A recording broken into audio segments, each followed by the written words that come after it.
Guys, nandito si Senator Robin Padilla at si Attorney Torion bumisita dito sa burol ni Kapitan Oscar Dudumbukol at kaarawan din ni Kapitan Oscar Dudumbukol din ngayon, ika 35 niya. Ayan, pinagkagulan si Senator Robin Padilla. Ayan, andyan din si Attorney Torion. Oh, grabe, daming tao, pinagkaguluhan talaga siya.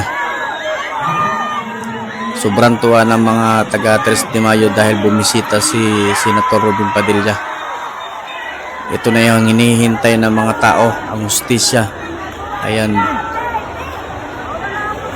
dinuaw ni Sir Robin Padilla ang kabao ni Kapitan Bukol kasama si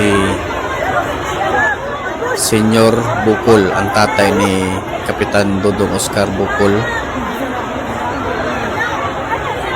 Ayan na po ang hinihintay natin na hustisya at ang mga isisigaw ng mga taga 3 de Mayo na hustisya ang hinihingi para kay Kapitan Oscar Dodong Bukol.